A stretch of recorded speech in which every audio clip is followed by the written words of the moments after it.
Hola, te doy la bienvenida a este mini curso online que titulamos Razonamiento clínico, claves para un abordaje eficiente.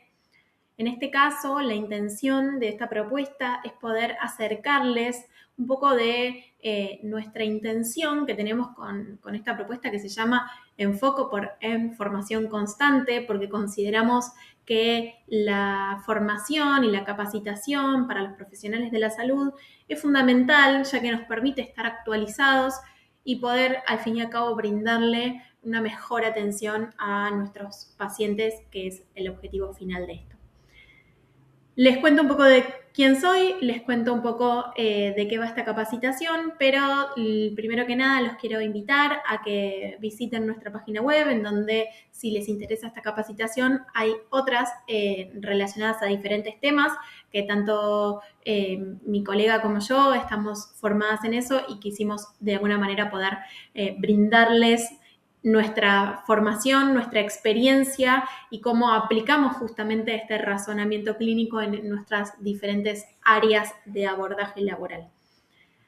Arranco presentándome para que me conozcan. Mi nombre es Antonella Pesino, soy licenciada en terapia ocupacional. Estoy formada en la Universidad Nacional de Mar del Plata, me recibí en el año 2018 en esa ciudad. Formalicé parte de mi formación profesional en el sistema público de residencias de la provincia de Buenos Aires, más específicamente en el Hospital Internacional General de Agudos, también de la ciudad de Mar del Plata, contando, gracias a esto, con un amplio bagaje de formación respecto a la atención del paciente adulto en este estadio. Y además completé gran parte de mi formación, sobre todo en el área de la neurorehabilitación, basándome en la rehabilitación desde el concepto BOBAT, que es un concepto aplicado a los pacientes adultos con condición neurológica. Además de eso, trabajo con población adulta y adulta mayor, trabajo con todo lo que es el abordaje neurocognitivo y la evaluación del mismo. Y además, en mi espacio de trabajo también trabajo con cuestiones relacionadas a las patologías traumatológicas y reumatológicas del miembro superior. ¿Por qué les cuento un poco y propongo esta formación y que me parece que es importante plantearla desde el lado de la formación gratuita y como para que ustedes también vean cuál es realmente nuestro enfoque al plantear una capacitación? La realidad es que a mí me ha pasado y seguramente si ustedes están acá es porque también les ha pasado, es que cuando uno realiza capacitaciones, la realidad es que cuando uno termina la universidad y se recibe, se encuentra con una situación de incertidumbre de qué va a hacer, de cómo va a llegar a cabo su red profesional. Y en gran parte esto nos lleva a consumir una gran cantidad de capacitaciones y cursos que está buenísimo, es fundamental conocer la teoría, pero también me parece muy importante poder ejercitar el razonamiento clínico. ¿Por qué? Porque el razonamiento clínico va a ser la base de nuestra intervención. Hoy en día, en un mundo en donde la inteligencia artificial ha hecho que seamos como relegados por esa máquina que todo lo sabe, realmente el razonamiento es lo que nos caracteriza como profesionales y es realmente el valor que le podemos dar a nuestro paciente. Podemos buscar y googlear y preguntarle a la inteligencia artificial miles de cosas respecto a formaciones teóricas, respecto a teorías, respecto a estrategias, pero al fin y al cabo es este razonamiento que podemos hacer nosotros como profesionales el que nos va a dar la mayor asertividad en el tratamiento con nuestros pacientes, sea cual sea el área de abordaje en el que nos estemos desempeñando.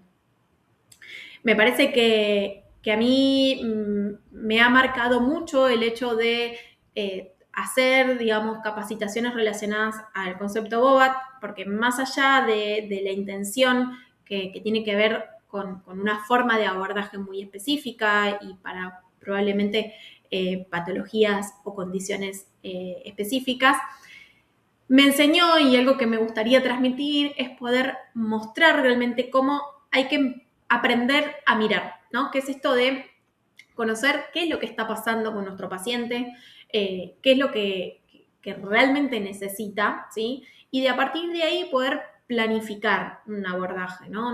No ir a ciegas con una intención terapéutica, sino poder realmente ver y rever qué es lo que estamos haciendo, por qué lo estamos haciendo, y que no sea simplemente una transmisión de ideas que tenemos de que eso va a funcionar y que por ahí después quizás no sea lo específico o lo ideal para ese paciente en particular en ese momento de su vida.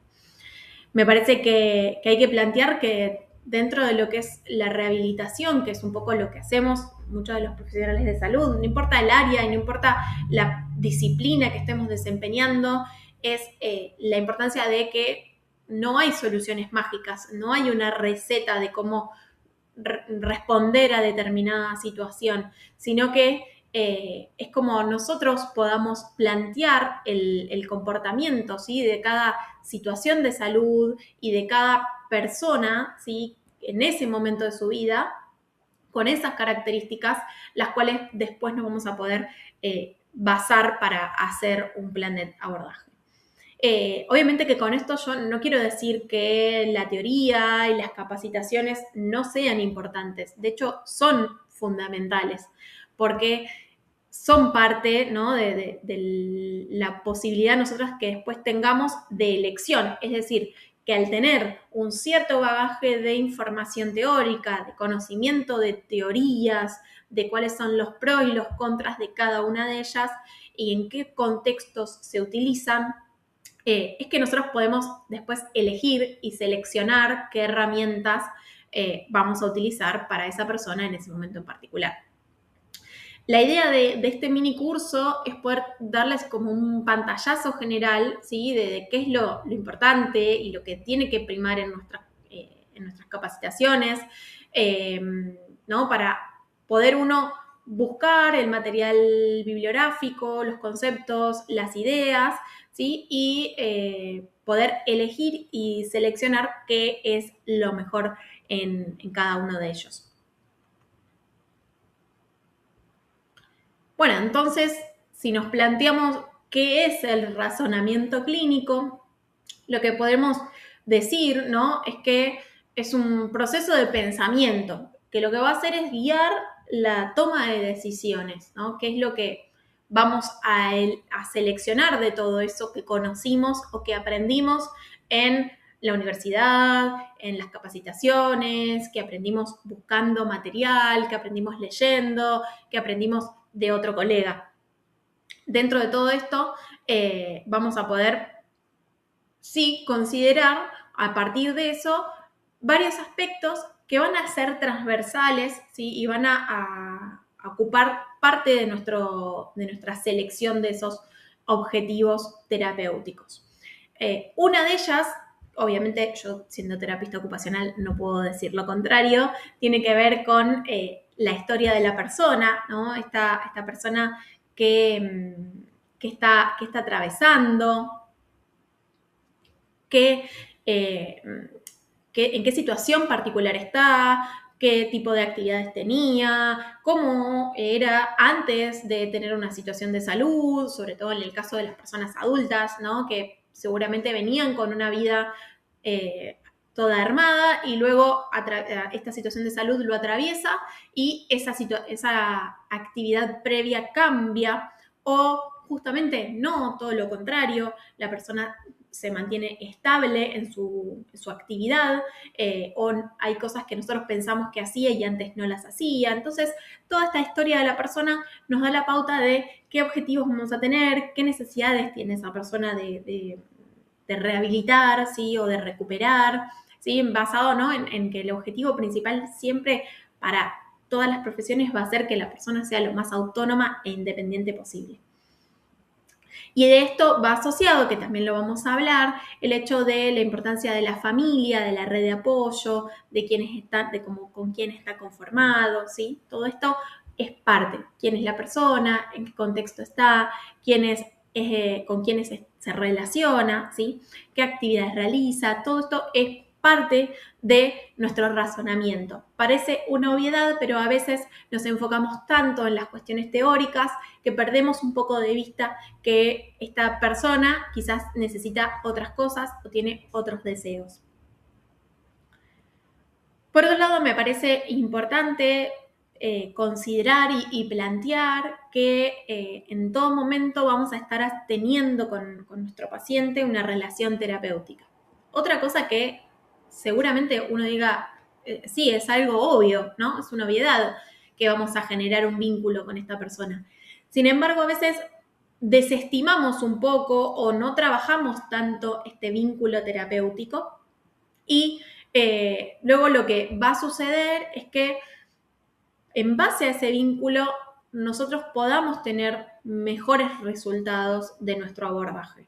¿Qué quiere decir esto? Que si nos comprometemos a generar un buen vínculo con nuestro paciente, a que confíe en nuestro proceso, en nuestro conocimiento para poder llevar a cabo las estrategias que nosotros le planteemos o el asesoramiento o la educación que le demos respecto a lo que nosotros consideramos que es beneficioso, vamos a poder tener un mejor resultado, ¿sí?, terapéutico, porque vamos a estar con un paciente que va a estar mucho más involucrado.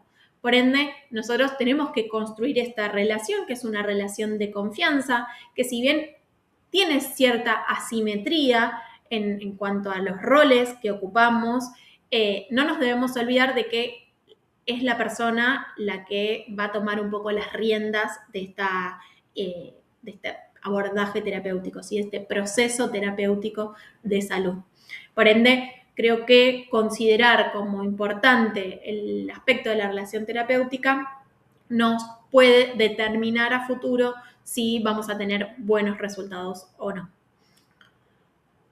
Por otro lado, otro aspecto fundamental del razonamiento clínico tiene que ver con la ética, ¿sí? Nosotros seguimos un plan de ética moral respecto a qué cosas van a ser beneficiosas para la persona, qué cosas no van a ser beneficiosas y hasta dónde nosotros definimos, ¿sí?, que están nuestras incumbencias disciplinarias y qué cosas rozan, ¿sí?, la cuestión ética y en donde nosotros tenemos que poder poner un límite de nuestras intervenciones, ¿sí?, qué cosas no son parte de nuestra incumbencia y qué cosas sí, ¿sí?, como para también poder, por un lado, no tener dificultades ni roces con otras disciplinas, que a veces puede suceder, sobre todo en los momentos de rehabilitación, que en algún punto es como confuso los límites, ¿sí? Y por otro lado, ¿no?, el concepto de que uno, cualquier tipo de acción que realice con una persona que es nuestro paciente, tengamos, ¿sí?, la seguridad de que va a ser en beneficio de, ¿no?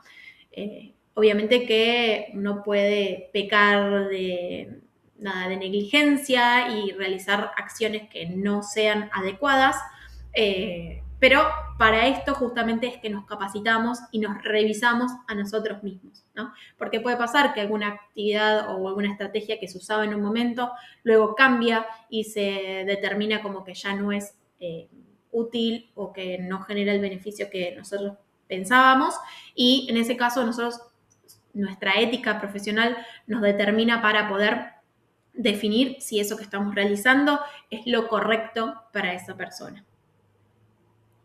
Y por último, y obviamente no menos importante, ¿no?, todos los conocimientos teóricos que podemos tener al respecto del abordaje que hagamos. En este caso, yo trabajo mucho con pacientes neurológicos, trabajo con pacientes con dificultades neurocognitivas y trabajo con pacientes con lesiones de miembro superior. Mi intención es que si yo me voy a abocar a ese área es formarme, capacitarme en ese área, ¿sí?, buscando que la elección y la selección de esa capacitación que yo tenga sea la adecuada a lo que busco y a lo que pretendo poder aplicar.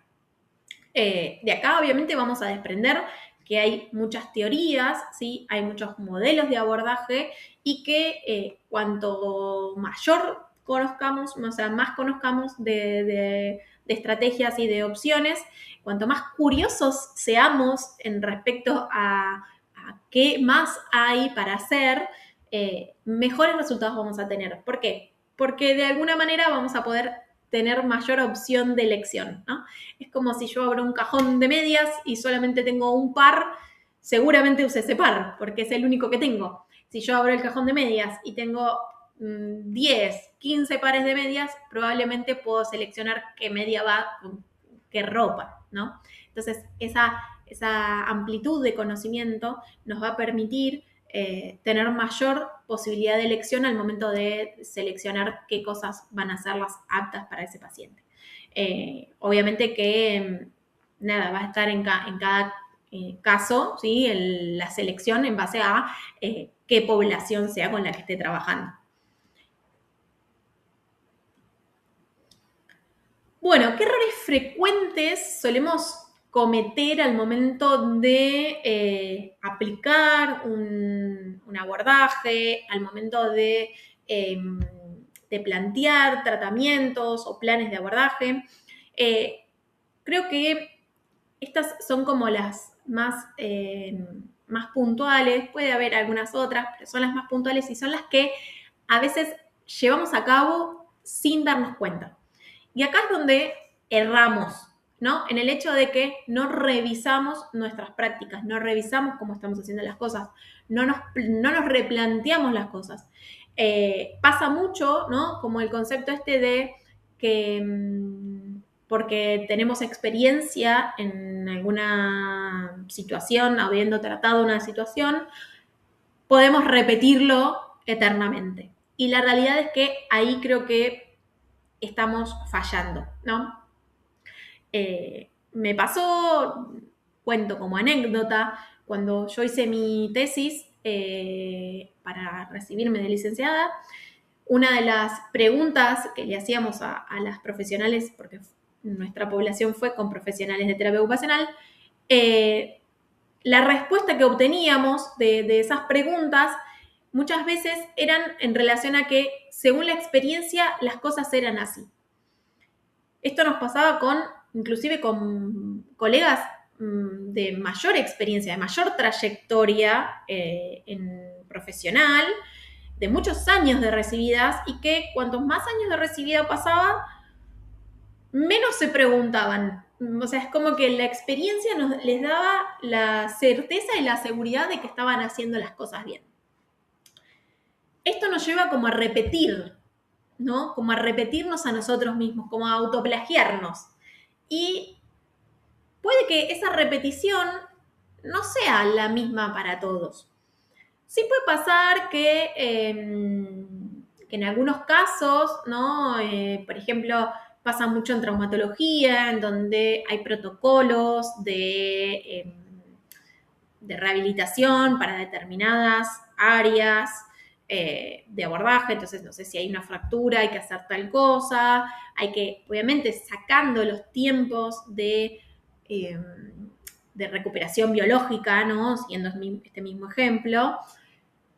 No necesariamente que todas las personas con la fractura de muñeca tengan o deban hacer los mismos movimientos, los mismos ejercicios, las mismas actividades, ¿sí? Porque quizás si justo la fractura de muñeca fue de una persona más joven, nos permite probar algunos ejercicios que son más dinámicos o que tengan que ver con mayor impacto o mayor actividad relacionada a la que hace la persona. O justamente por el contrario, si la persona es una persona más adulta mayor y necesitamos que las actividades sean más simples, los ejercicios más fáciles para que se comprenda el movimiento y se pueda realizar, yo creo que independientemente de cuál sea el abordaje que estemos haciendo, cuanto más podamos modificar esas actividades, esas propuestas de rehabilitación o de abordaje, vamos a tener mejores resultados, porque el concepto de siempre lo hago así, siempre funciona, a veces puede en algún momento fallar y no funcionar en algún caso particular. En el caso de, por ahí, de contextos más relacionados, ¿no? a salud mental, puede ser que sea un poco más flexible, ¿sí? Que pueda darse mayor flexibilidad de esta actividad, que por ahí no pase tanto, pero sí puede pasar más en el área física, ¿no? Esto de, bueno, para todos los pacientes con ACV va tal cosa, para todos los fracturas muñeca va tal cosa, ¿sí? Y esto lo que termina pasando es que quizás para la misma persona se vuelve hasta algo medio predecible, ¿sí? De qué puede pasar y que eso vaya a significar en que haya menos adherencia por ahí a la, al tratamiento, al abordaje, o que no nos tomen por ahí tan en cuenta. Sí, de esto por ahí igual vamos a hablar un poquito más adelante. Bien, otro error frecuente es priorizar la patología. Bueno, acá vuelvo un poco a lo que ya decía, ¿no? Y es esto de pongamos a la persona por sobre el diagnóstico. Esto de plantear que sí, conocer el diagnóstico es fundamental, conocer cómo se comporta un diagnóstico es fundamental, porque nosotros tenemos que saber con qué contamos para poder trabajar, pero no deja de ser como una parte más de esa persona, ¿no? De nuestro abordaje. O sea, sí, la patología es importante, pero la persona va primero. ¿Por qué? Porque la persona tiene esta singularidad y un contexto en particular que hace que esa patología se comporte diferente. Entonces, a veces cuando conocemos, o sea, cuando nos formamos en determinadas patologías, no sé, dícese de, no sé, hagamos un curso sobre ACV, bueno, conozcamos sobre el ACV, pero después, ¿qué hacemos con ese paciente con ACV? ¿No? Porque no va a ser el mismo ACV para todas las personas, va a ser diferente. Entonces, ahí me parece que nuestra mirada va a estar más en la persona que en la patología. Otra de las cosas que, bueno, que les venía mencionando, ¿no? Que el hecho de que el vínculo terapéutico era algo importante y que uno de los errores más frecuentes es subestimar ese vínculo, no hacernos una idea de la confianza y de la importancia de la confianza que hay. Nos pasa mucho, o por lo menos me pasa a mí, seguramente, o espero que a ustedes también, que a la rehabilitación la persona viene a veces con una idea más abierta, ¿sí? De contar, de poder expresar qué es lo que le pasa, de poder consultar. Muchas veces vienen quizás de alguna consulta médica en donde el médico no se tomó el tiempo por ahí de explicarle qué es lo que le pasa, qué es lo que va a pasar, qué sucede, ¿sí? La comunicación en este caso me parece que es fundamental. Y por otro lado también de esto va de la mano la escucha activa, ¿no? El hecho de poder brindar el espacio, ¿sí? De que la persona que está nos pueda contar lo que necesita, preguntar lo que quiere saber y nosotros poder desde nuestro lugar evacuar las dudas que obviamente sepamos evacuar, ¿no?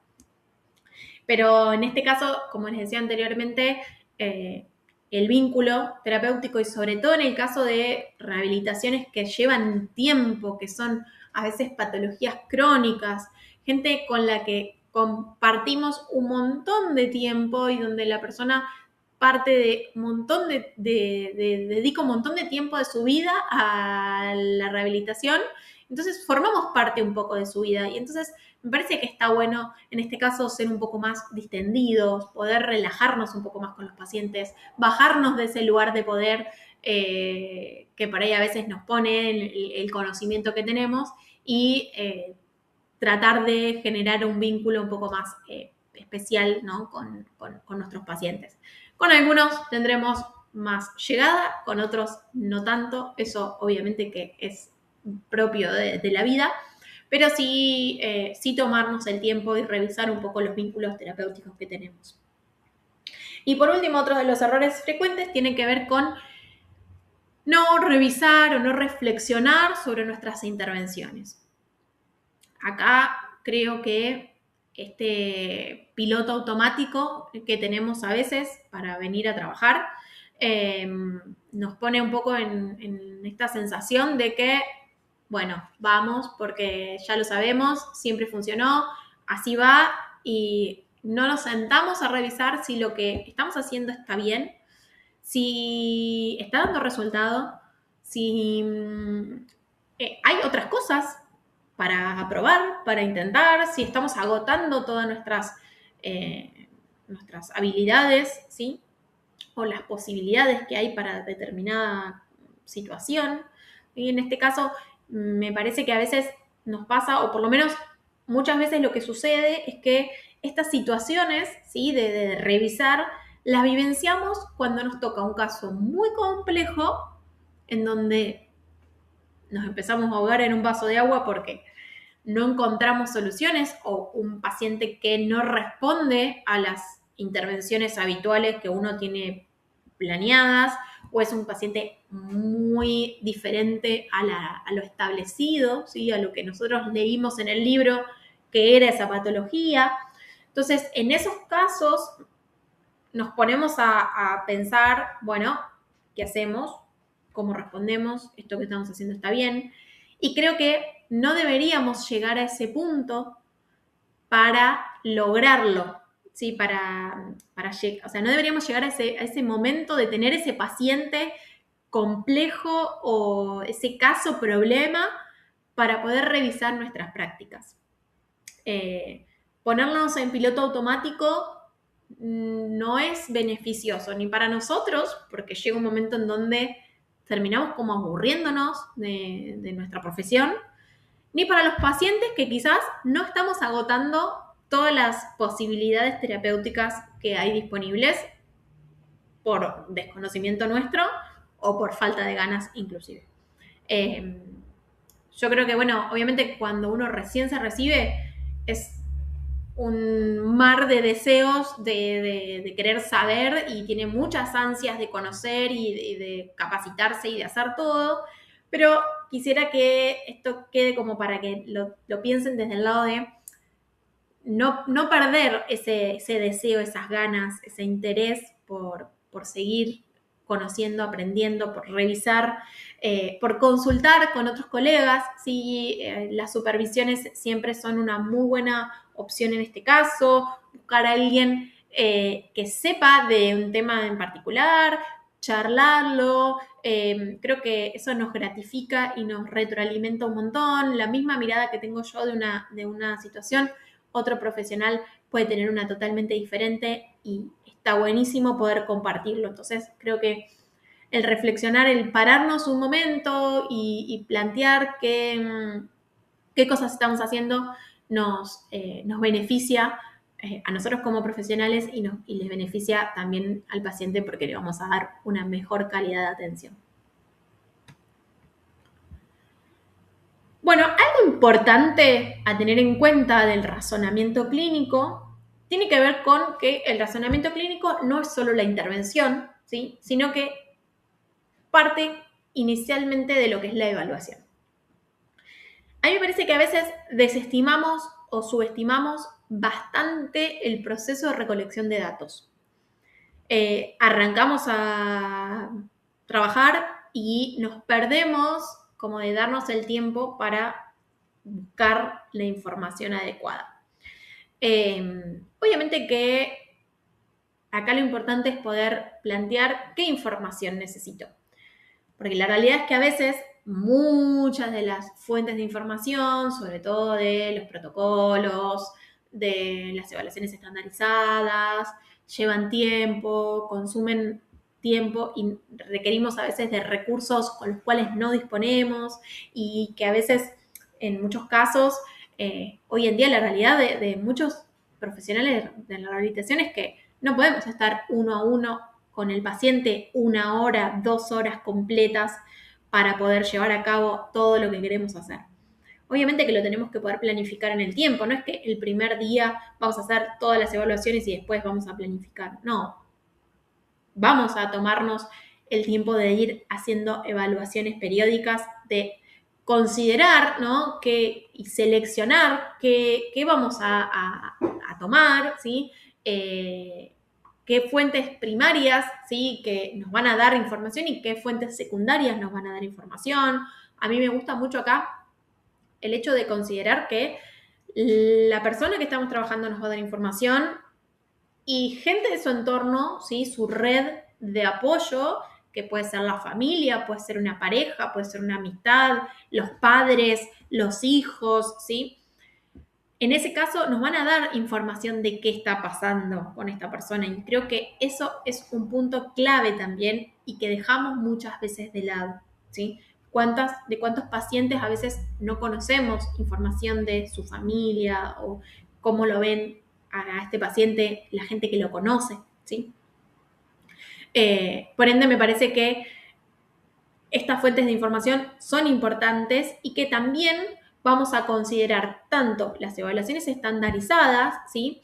Que es importante conocerlas, por ejemplo, en el caso cuando hay una lesión en un miembro superior neurológico, que es algo que por ahí yo trabajo bastante, si se ponen a buscar información de eso, hay miles y miles de evaluaciones que evalúan el miembro superior neurológico, desde un lado, desde el otro, desde lo subjetivo, desde el objetivo, desde el tono muscular, desde la funcionalidad. Ahora, si yo tengo poco tiempo de abordaje con mi paciente, ¿voy a tomar todas las escalas que hay? No, obviamente que no voy a tomar todas las escalas, pero ¿cómo sé cuál me sirve si no las conozco, no las probé?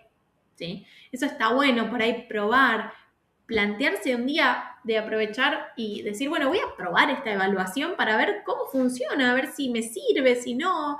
Las evaluaciones estandarizadas están muy buenas porque por ahí nos pueden servir como forma de, primero, documentar, ¿sí? Un proceso. Nos sirven después para poder compartir ese proceso si en algún momento nos gustaría armar algo relacionado a no sé, una investigación científica o un artículo de investigación. La realidad es que los profesionales de salud fallamos un poco en esto de cómo documentar y compartir lo que sabemos. Por eso a veces nada, no estamos tan cercanas al mundo científico. No sé cuánto de ustedes realmente se ha puesto alguna vez a escribir sobre algún caso, sobre algún tema, más allá, ¿no? Obviamente, quizás de la tesis que han tenido que hacer para recibirse. Y creo que está bueno y además nos da en algún punto las evaluaciones estandarizadas un lenguaje en común con otros profesionales. Por ejemplo, a grandes rasgos, una que seguramente conoce casi todo el mundo es la evaluación FIM, que es la medida de independencia funcional. La evaluación FIM, de hecho, es una de las evaluaciones que se usa para tramitar el certificado de discapacidad. Es una evaluación que conoce la gran mayoría, que se toma por varias profesiones y que, si bien es subjetiva, porque obviamente que depende mucho de la idea que tenga el profesional que la está tomando, de cómo puntuarla, más o menos si uno tiene un criterio similar, puede identificar con simplemente ver esa evaluación el estado funcional de esa persona. Entonces, nos permite poder compartir con otros profesionales, con un equipo interdisciplinario, con profesionales de la medicina, para de alguna manera estar como en contacto y manejar un lenguaje en común. Otra de las evaluaciones estandarizadas muy comunes es el Mini-Mental, que es para evaluaciones cognitivas, que también, o sea, uno simplemente con tener una idea de esa evaluación puede tener una idea como un screening general de la cognición de ese paciente. Y así nos sirven un montón de otras, ¿sí? Evaluaciones estandarizadas, que además, si son cuantitativas, nos van a dar un número exacto y eso lo podemos de alguna manera en el tiempo usar como referencia. Y si son cualitativas, nos va a dar más ideas para trabajar sobre los objetivos de trabajo, que también lo vamos a hablar más adelante. Y por otro lado también, no solo vamos a usar las evaluaciones estandarizadas, sino que también vamos a hablar de las evaluaciones clínicas, ¿no? Y acá vamos a usar dos cuestiones que me parecen importantes. Una tiene que ver con la entrevista. ¿Sí? Que en la entrevista, si bien hay una entrevista inicial que uno tiene cuando la persona llega por primera vez a consultorio o lo vemos por primera vez, ¿sí? Esa entrevista no se va a solo completar con ese día, sino que va a seguir a lo largo del tiempo, a seguir a lo largo de las siguientes entrevistas o encuentros que tengamos, y vamos a ir cada vez recabando más datos de esa persona. Esta entrevista me parece que puede ser crucial para plantear objetivos más adelante.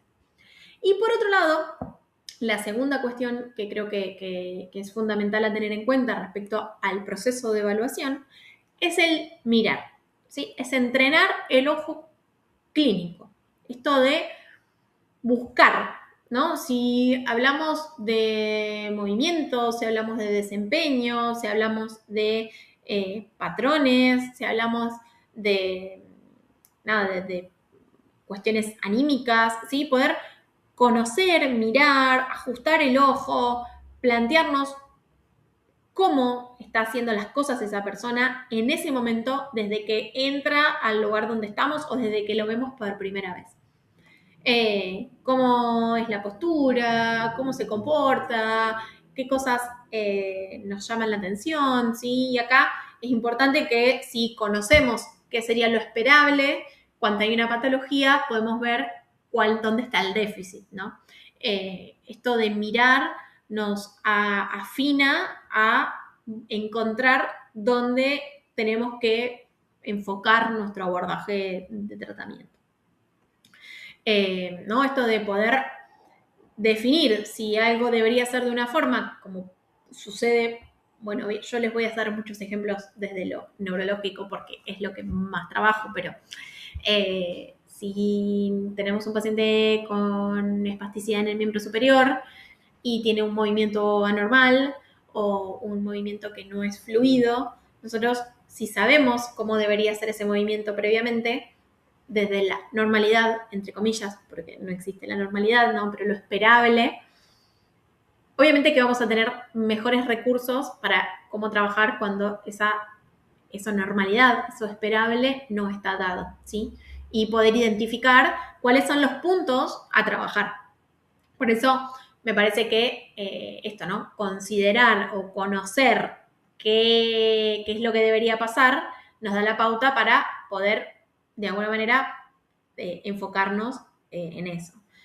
Pasa mucho con pediatría, por ejemplo, ¿no? En los casos en donde la persona conociendo las pautas de desarrollo, los hitos de desarrollo, si el niño no cumple, si tiene una edad y no cumple con esas pautas de desarrollo, claramente estamos hablando de que hay una dificultad. Bueno, lo mismo pasa en los adultos y lo mismo pasa en todas las patologías. Si conocemos lo esperable, podemos trabajar sobre el déficit o la dificultad. Así que, para hacer como un resumen del tema de evaluación, conocer todas las evaluaciones disponibles, hacer foco en lo realmente importante y poder ajustar la entrevista y el ojo clínico para recabar datos que nos sean de base para plantear los objetivos y el plan de abordaje.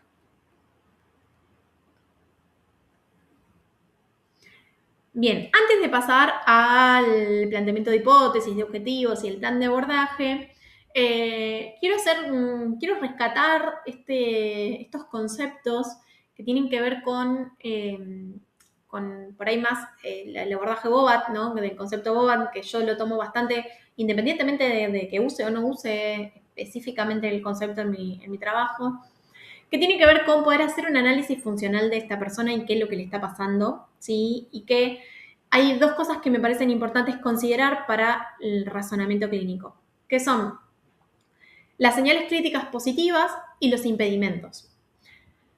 Esta persona, ¿sí? Con todo su ser, con toda su individualidad, su subjetividad, esta persona que tiene un contexto, tanto físico como social en particular, de acá se desprende la cultura, se desprende lo económico, se desprende la familia, la red de apoyo, la existencia o no de red de apoyo, la patología en particular, toda su individualidad biológica, ¿sí? La edad que tiene, el tipo de físico, las comorbilidades, ¿sí? Como todas estas características que tiene la persona, nosotros las vamos a dividir o las vamos a agrupar y categorizar según si esto es una señal crítica positiva o si es un impedimento. ¿Por qué? Porque esto nos va a poder determinar el potencial de recuperación que va a tener la persona. ¿Por qué? Porque también tenemos que saber nosotros en nuestro planteamiento de objetivos, en nuestro razonamiento clínico, hasta dónde podemos llegar con nuestras intervenciones y hasta dónde no. Para poder de alguna manera dejar en claro con la persona qué cosas podemos llegar a lograr, si la persona se involucra, si participa, si tiene las habilidades para hacerlo y qué cosas no vamos a lograr. Porque de alguna manera sí evitamos generar falsas expectativas de tratamientos que no podemos, digamos, lograr y además lo comprometemos al paciente a que lo que sí puede lograr se lo proponga como una meta, ¿sí? Entonces, ¿cuáles serían esas señales críticas positivas, por ejemplo? En el caso de tener una persona joven, activa, con ganas, que tiene una red de apoyo que la alienta a realizar las cosas, que de alguna manera tienen recursos para llevar a cabo determinadas cosas según su contexto. No, eso nos va a dar un punto a favor para la rehabilitación. Ahora, en cambio, si esa persona es muy añosa, tiene muchas comorbilidades, tiene una red de apoyo que no le favorece o que la sobreprotege o que no está presente o no participa, si tiene dificultades de accesibilidad en su hogar, en su comunidad, si es una persona que no tiene interés o no tiene y motivación para su rehabilitación, todo eso van a ser impedimentos para la potencial recuperación. Obviamente que esto va a depender de cada persona, no necesariamente una persona añosa únicamente va a ser un fracaso de rehabilitación, sino que es algo a tener en cuenta. Vamos a hacer cosas diferentes según la edad, según las comorbilidades, según la patología, ¿sí? Entonces acá nosotros tenemos que considerar todos estos puntos que si bien intrínsecamente lo consideramos, a veces no logramos ponerlo como relevancia para nuestro tratamiento. Les cuento un caso de algo que estoy viendo ahora en el consultorio. Es un señor que lo deriva el neurólogo por un déficit cognitivo y un posible trastorno neurocognitivo mayor. La esposa me consulta con muchas dificultades en repetición, falta de memoria, de atención. Y la persona, el hombre cuando viene a las sesiones, no identifica nada de todo lo que trabajamos, no logra reconocer sus dificultades. Por ende, muchas de las cuestiones que se podrían trabajar desde las estrategias para la memorización y demás, él no las va a aplicar. ¿Por qué? Porque no tiene interés de hacerlo, porque no puede o no logra identificar cuáles son sus dificultades. Por ende, mi tratamiento no puede ser basado en darle actividades cognitivas porque sí, porque probablemente no las vaya a hacer y si las hace no le van a servir, ¿sí? Porque no está interiorizando esa información como algo relevante para su salud. Mis intervenciones deberían ser mayormente en la familia, en la red, con quienes él está constantemente en contacto, para poder hacer modificaciones ambientales, para poder hacer modificaciones de rutina, de hábitos, ¿sí? Pero no en él, porque él no tiene esa posibilidad funcional de determinar qué es lo que le está pasando, o por lo menos no en este momento, ¿sí? Entonces, si yo sigo insistiendo con intervenciones relacionadas a, no sé, trabajar con las funciones cognitivas, no voy a tener un buen resultado, ¿sí? Y todo esto también comentarlo con la red, comentarlo con el médico, ¿sí? Para también hacer un poco de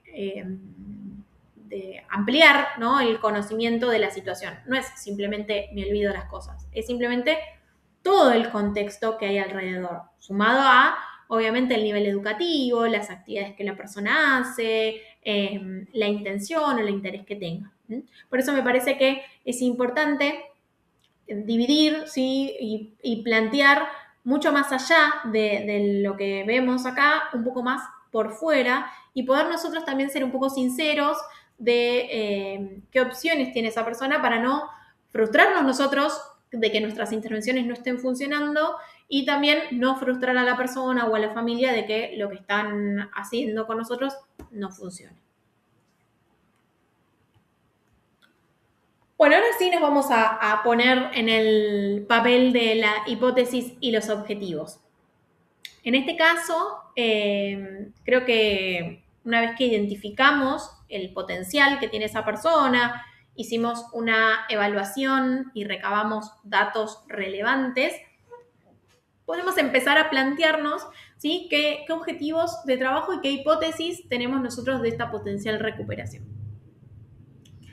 Esto nos vamos a basar, ¿no?, en un poco en qué es lo que la persona quiere lograr, qué intervenciones van a significarle un cambio, qué cosas van a ser contraproducentes, qué situaciones vamos a priorizar, ¿sí?, qué deseos tiene la persona. Por eso los objetivos son en conjunto con la persona y con la red, si la hubiera o la necesitásemos puntualmente. No necesariamente sí vamos a ser nosotros los que guiemos este proceso de identificación de objetivos. A veces puede ser la persona. Y a veces lo que sucede y puede pasar es que la persona no logre identificar esos objetivos. Entonces, al no poder identificar objetivos, ahí nosotros tenemos que plantearnos qué estrategias tenemos para orientar a la persona a reconocer qué es lo que queremos trabajar. Porque si no identificamos esos objetivos, no tenemos forma de plantear un plan de abordaje que funcione, porque si no vamos a estar picoteando de acá para allá, haciendo una cosa y otra, y cuando hacemos mucho, no terminamos haciendo nada, que es un poco la realidad.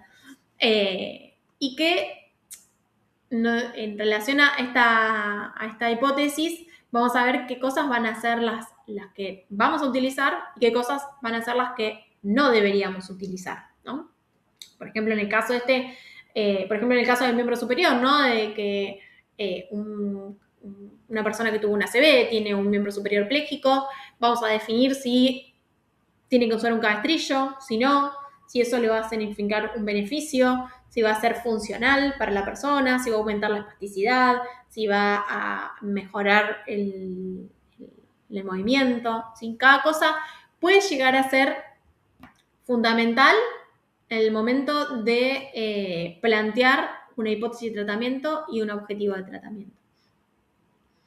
Y acá creo que también otra de las cosas, que es algo de lo que veníamos hablando cuando hablábamos del vínculo terapéutico, era que el objetivo tiene que estar consensuado con la persona, pero además la persona tiene que estar comprometida con los objetivos. Tiene que saber por qué hacemos lo que hacemos y que todo lo que hagamos va a ser en base a llegar a ese objetivo.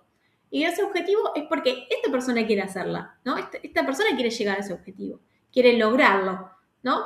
Entonces, si la persona está comprometida con su proceso de tratamiento y está deseosa de lograr ese objetivo, ahí nosotros vamos a tener mayor llegada con nuestras intervenciones. Y el momento también, obviamente, de plantear cosas nuevas, de probar opciones diferentes de tratamiento, ¿sí? De poder revisar qué es lo que estamos haciendo.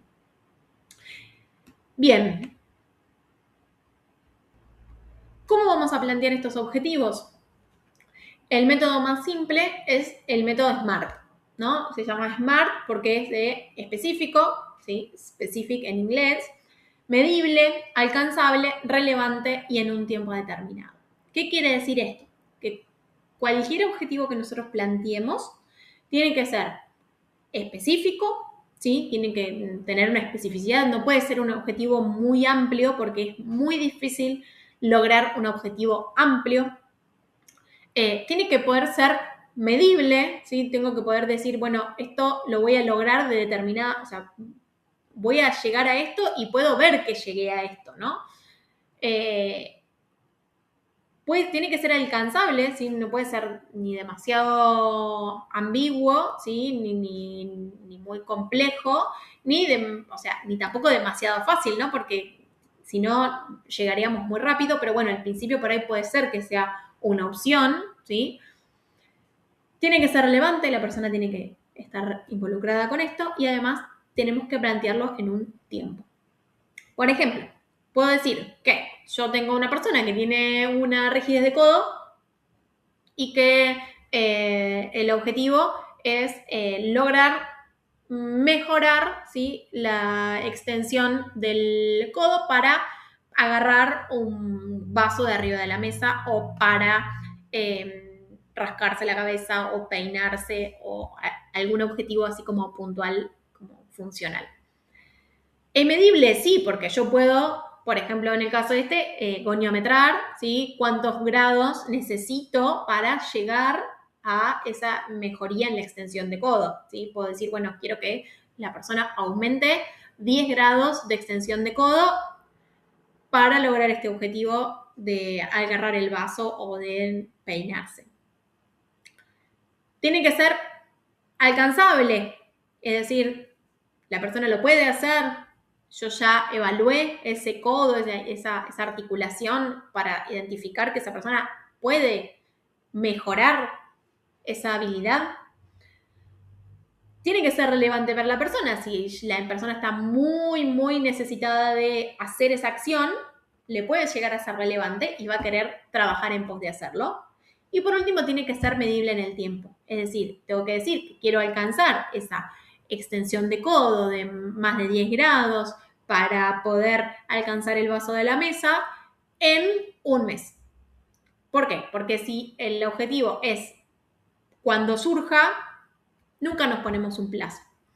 Y la realidad es que la gran mayoría somos todos hijos de rigor y en general los plazos se van flexibilizando y si no sabemos que en determinado tiempo logramos un avance, no podemos tampoco revisar qué es lo que estamos haciendo bien o mal. Es decir, si de acá a un mes uno vuelve a goniometrar ese codo y en vez de 10 grados alcanzó 5, bueno, vamos por un camino correcto. No llegamos al objetivo, pero vamos por un camino correcto.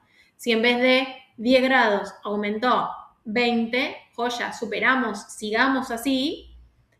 Pero si no aumentó los grados de extensión de codo, no llegamos al punto objetivo, a la meta objetiva medible en el tiempo, claramente hay algo que no está funcionando. O sea, esa propuesta de tratamiento no es la que nos está dando el mejor resultado. Entonces, tenemos que poder, a partir de ahí, ¿sí? Hacer una revisión de los objetivos y ver qué estrategias sí pueden llegar a eso.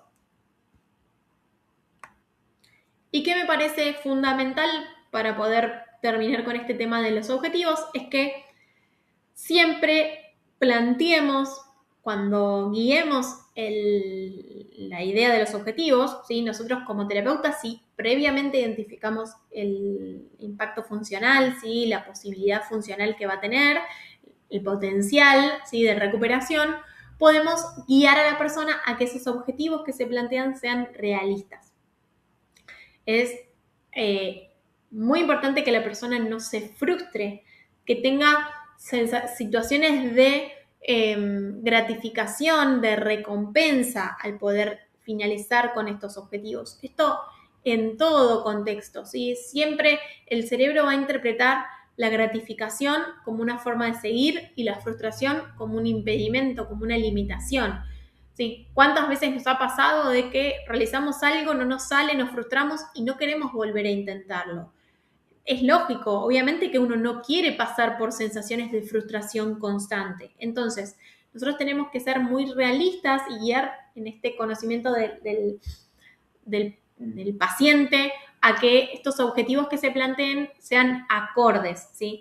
Que no sean muy simples porque van a aburrir, ¿sí? El hecho de conseguir las cosas muy fáciles aburre, que sea un desafío, pero que ese desafío tampoco sea inalcanzable o que sea en mucho plazo en el tiempo. Planteemos metas más cortas para lograr un objetivo más grande, ¿sí? Muchas veces los pacientes vienen como con la idea de, bueno, quiero recuperar el brazo, quiero recuperar la pierna, quiero estar mejor. Son cosas muy amplias que no llevan a ningún lado porque a nosotros no nos sirve y tampoco podemos ni medirlo ni poder mostrarle a la persona que eso realmente funcionó y salió bien. A veces nosotros tenemos que poder guiar a la persona en eso y también guiar a la persona en identificar esos momentos de gratificación. A mí me sirve mucho cuando trabajo obviamente con pacientes con cuestiones físicas, el grabar videos o tomar fotos, ¿sí? Obviamente siempre con el consentimiento de la persona, pero para poder monitorizar y para que vean, y a veces les muestro videos de ellos de hace un mes, 2 meses, 3 meses, y de ahí pueden visualizar el cambio, cuán diferente se ve, cuán diferente se mueven, cuán diferente hacen las cosas, y ahí es donde ellos realmente ven por qué hacemos lo que hacemos, por qué es importante estar involucrados con el tratamiento y por qué realmente están haciendo lo que están haciendo, por qué es tanto esfuerzo de rehabilitación, ¿sí? En el caso por ahí de pacientes con cuestiones más de salud mental, lo podemos plantear desde el lado de lo funcional, de, bueno, ahora podés lograr esto y antes no lo podías, o por ahí lo trato mucho cuando hay cuestiones relacionadas a la memoria, no sé, los hago memorizar 10 palabras y después que busquen la forma de ver cuántas, o sea, a medida del tiempo, bueno, esta vez memorizaste 3, ya en la próxima capaz memorizaste 5, entonces contabilizarlo también me ayuda a poder visualizar esto y poder darles esta experiencia de gratificación de haber logrado un objetivo que se habían planteado. Bien, y por último, voy a poder, una vez que tenga tanto la evaluación como la hipótesis, como los objetivos, y ya hablamos como organizado un poco la información, plantear realmente ahora un plan de abordaje, ¿no?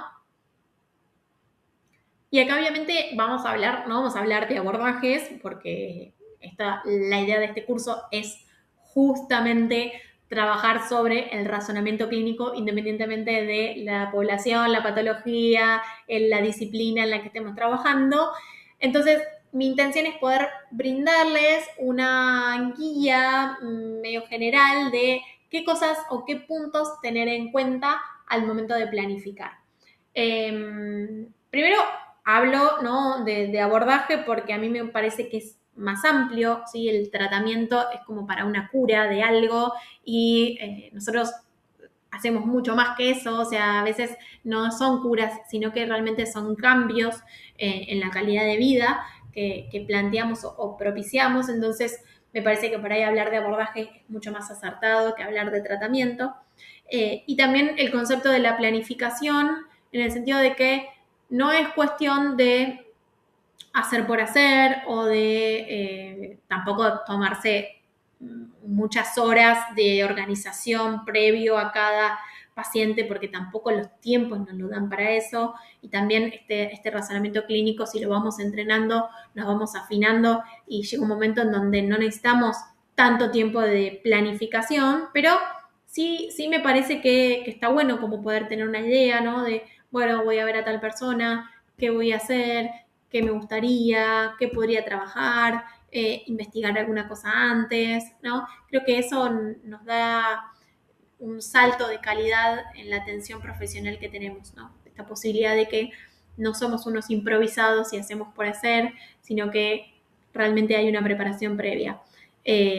Un paralelismo que puedo hacer con esto es el hecho de que si alguna vez fueron a una actividad, a una clase de gimnasia, si la profesora o el profesor planificó la clase, la armó, lo determinó, digamos, en circuitos o en estaciones o definió cómo iba a llevarla a cabo, cuánto tiempo iba a durar la entrada en calor, cuánto tiempo iba a durar la elongación final, cada ejercicio y demás, uno se siente como más seguro, más contenido, realmente la sensación es diferente. Entonces, si esa misma sensación la podemos traspolar a a la rehabilitación, la persona que estemos atendiendo va a sentir que está con un profesional que sabe del tema, que está preparado y eso da seguridad y confianza, ¿sí? Y si hay confianza,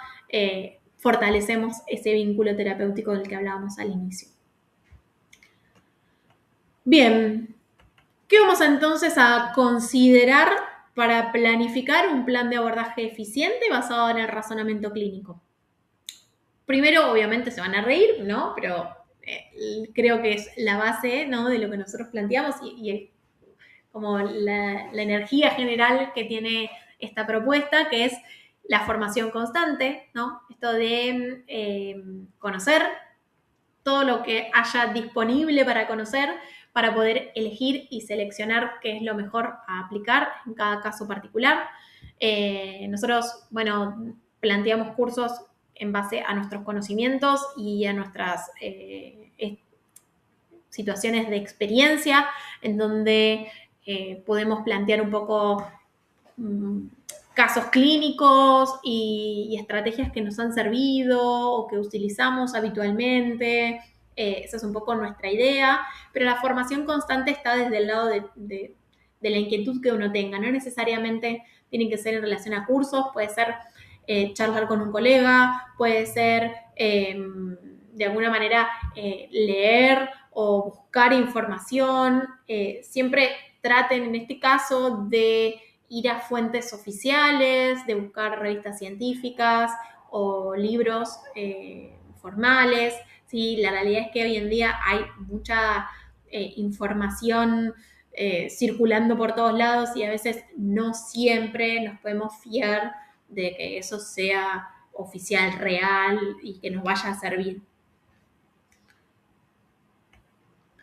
Además de que esta formación nos permite estar actualizados, ya que el conocimiento científico cambia, varía. Lo que hoy funcionaba, después ya no. Después se investiga y se determina que eso, al contrario, es contraproducente, hace más mal que bien.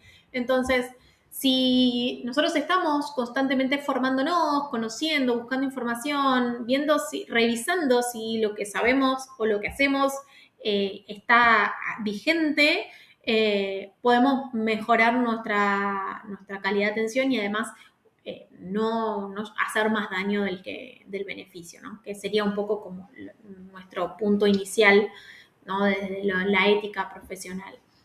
Por eso hay que estar como actualizados porque el conocimiento científico constantemente cambia y bueno, justamente para eso está, ¿no? Para ser conocido. Bueno, otra cosa que creo que es muy importante al momento de considerar un plan de abordaje y creo que es un desafío enorme, sobre todo a los profesionales que venimos como por ahí con mucha planificación o mucha organización, es el tema de la flexibilidad.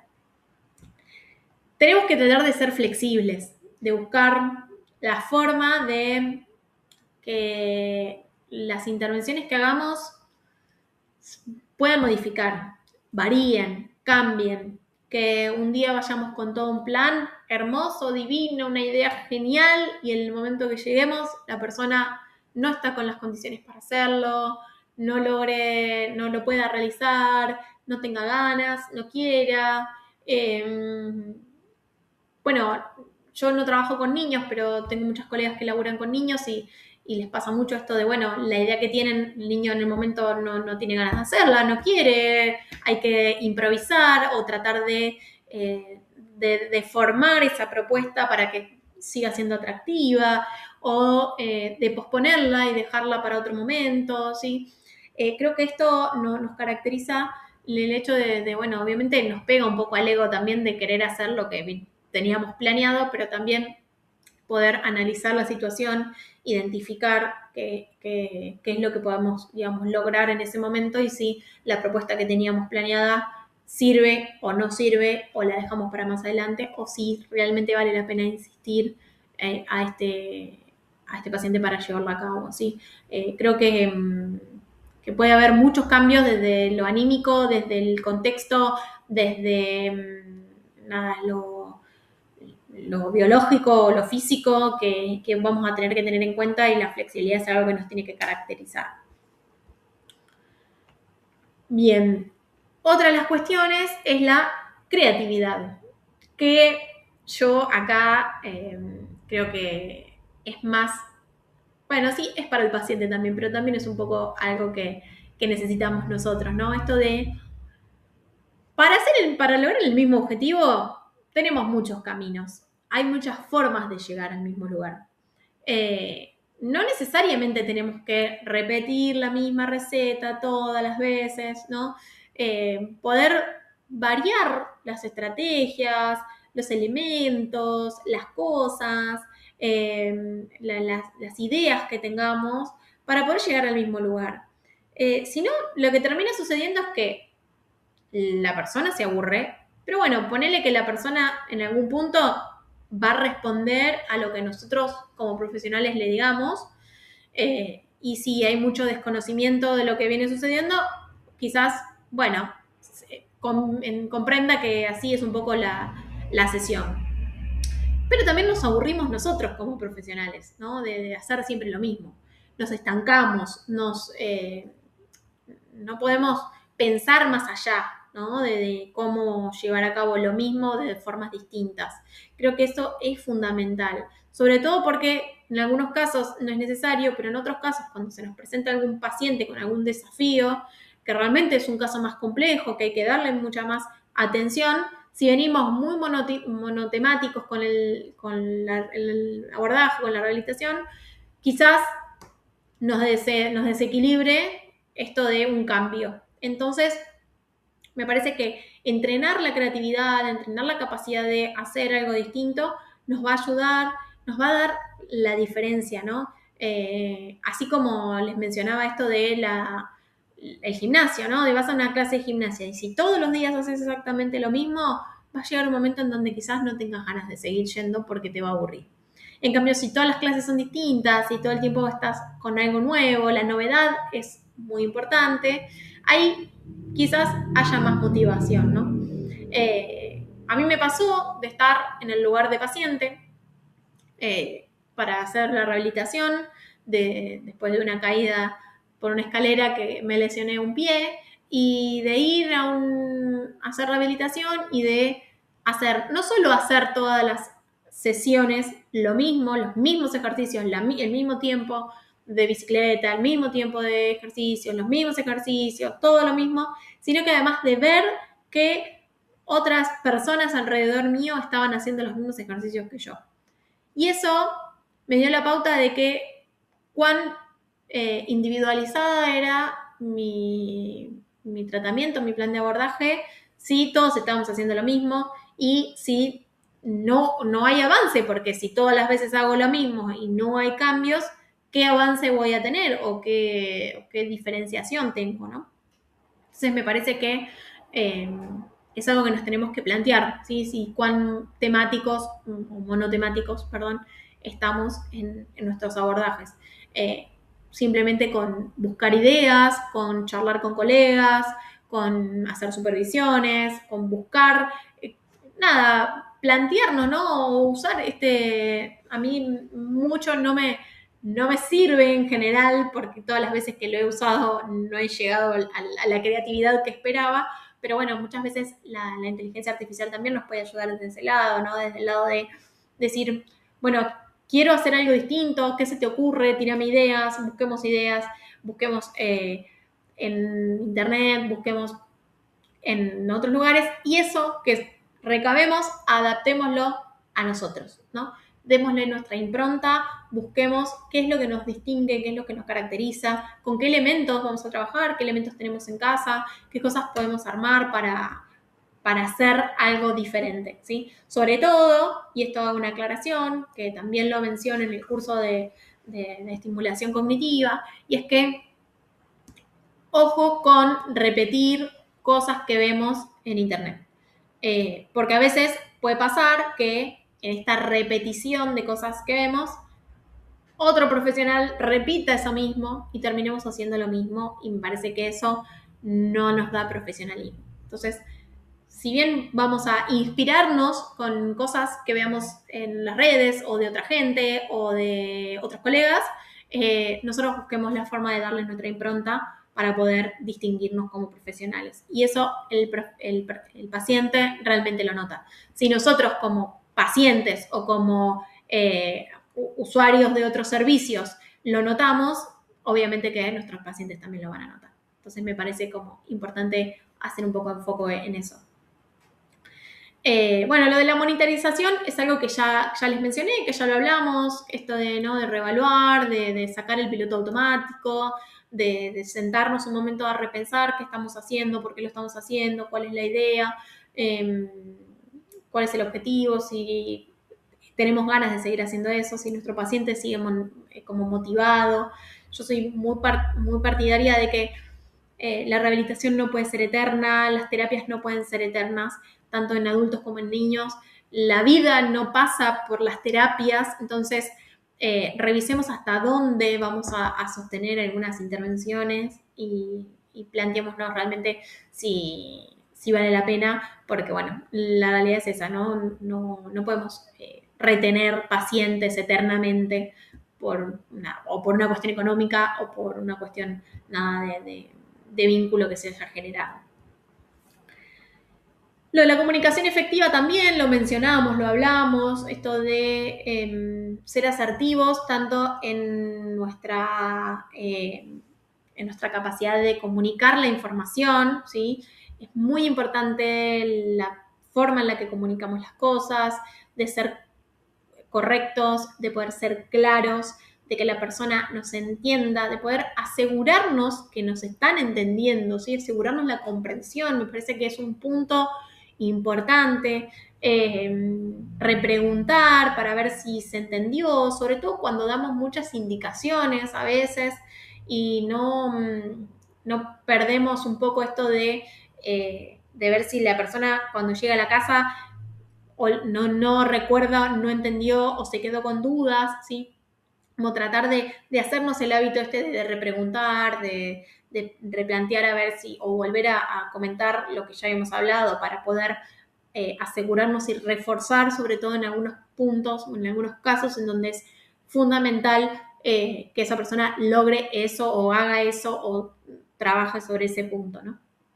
Y acá obviamente otras cuestiones que tienen que ver con la comunicación efectiva, que es la escucha activa, ¿no? Esto de, bueno, poder prestar la oreja a nuestros pacientes y realmente escuchar lo que tengan para decirnos, aunque a veces no nos guste, y poder a partir de eso dar una devolución, ¿no? De qué es lo que a nosotros nos parece, ¿sí? Y de a partir de esto, ¿no? Obviamente algo que me parece que quizás sea una nimiedad, pero es fundamental, que es la empatía, ¿no? Ponernos en el lugar de esa persona que está padeciendo, está situada en una situación de salud o enfermedad y poder escuchar y trabajar con esa capacidad empática, ¿no? Que creo que si bien muchos lo tenemos, a veces, dependiendo del vínculo que tengamos con esa persona, podemos ejercitarla más o menos. Y yo creo que a veces tenemos que hacer un esfuerzo con algunas personas que por ahí la contratransferencia nos cueste y tratar de, bueno, de poder entrenarlo un poco más para poder ser unos profesionales más humanos, que si bien es algo que, ya les digo, parece una pavada, es lo que nos identifica, lo que nos caracteriza y lo que va a hacer realmente la diferencia en nuestras intervenciones. Y lo que obviamente nos va a diferenciar también de la inteligencia artificial cuando sucede que el paciente ya le preguntó todas las dudas a la IA y le respondió qué es lo que debía hacer o no debía hacer. Y bueno, por ahí nosotros somos los humanos, pongámonos en ese rol, ¿no? Y esta comunicación yo creo que hay que traspolarla no solo al paciente, sino también a la red de apoyo y también al equipo, ¿sí? Poder sumarnos, y acá me voy al último punto, que es la de la interdisciplina, ¿sí? Tratar de trabajar en conjunto con los médicos, con otros profesionales de la salud, que podamos coordinar, ¿sí? Qué intervenciones vamos a realizar desde cada lado, sin obviamente no pisar o rozar esa línea que a veces es difusa de intervenciones, pero sí debatamos, tratamos de, si podemos, si tenemos la posibilidad de tratar de conocer un poco la mirada de otras disciplinas, de otras profesiones, que van a darnos una forma de ver al paciente desde otro lado y que siempre uniendo todas estas partes vamos a poder tener una mejor mirada y una mejor abordaje del paciente, ¿no? De la persona. Así que los invito y las invito a que debatan tanto con otras profesiones como otros colegas de la misma profesión, que por ahí también siempre es interesante conocer la mirada de un otro que no lo puede ver desde afuera. Bueno, espero que les haya sido toda esta información relevante, útil. Les voy a dejar un mini regalo para que si algo de todo esto les interesó, les generó dudas o creen que pueden llegar a beneficiarse de alguna de la información que podemos nosotros llegar a brindarles desde nuestra experiencia. Nuestras propuestas se enfocan en tratar de brindarles estrategias concretas de tratamiento, de abordaje, que puedan, a partir de alguna capacitación que han hecho con nosotros, usar eso mismo al otro día con un paciente, poder aprovechar el intercambio, ¿sí? De las dudas que podamos llegar a evacuarles. También tenemos la posibilidad de las supervisiones, que son 1 a 1, donde podemos charlar casos, podemos charlar proyectos, investigaciones, tesis, cualquier información que podamos realmente nosotros compartirles, encantadas totalmente de poder hacerlo. Nuestra idea es compartir conocimiento, intercambiar, retroalimentarnos como profesionales y de alguna manera poder satisfacer esta necesidad de aprender en conjunto, porque así nosotros les brindamos información a ustedes, ustedes también nos brindan a nosotros y a nosotros también nos sirve para aprender. Así que nada, les regalo este cupón que si ponen mini curso en la página web, entrando ahí a la tienda online, pueden visualizar que tenemos propuestas de cursos, propuestas de supervisiones, propuestas de materiales didácticos para imprimir y utilizar en casa de bajo costo. La idea es que los cursos no sean ni costosos ni inaccesibles. Si esto es online, lo pueden hacer a su momento, son asincrónicos. El cupón es por tiempo limitado, así que mientras esté disponible, aprovechenlo. Es de un 10% de descuento, sumado al 10% que hay en la cuenta, en la web de pago por conveniencia, que sería por transferencia. Ahí se le sumaría un 20% de descuento, así que van a tener cursos totalmente accesibles y disponibles para que los puedan realizar cuando gusten y quieran y sacarse todas las dudas. Pero eso no es todo, porque el siguiente regalito que les voy a mandar y que van a recibir junto con la clase y la posibilidad de visualizar esta clase cuando quieran, es que les voy a dejar una guía del razonamiento clínico con algunas preguntas, ¿sí? Que se pueden hacer, se pueden autohacer para identificar si realmente estamos cumpliendo o estamos llevando a cabo todos estos puntos que estuvimos hablando en la clase. Así que, junto con el curso, esta clase gratuita que les estoy regalando, compartiéndoles un poco de lo que yo considero que es importante tener en cuenta en la práctica profesional y en el entrenamiento de este razonamiento clínico, van a obtener esta guía y van a obtener el cupón de descuento para utilizar en cualquiera de las capacitaciones que tenemos disponibles, en las supervisiones y en los materiales didácticos y de trabajo.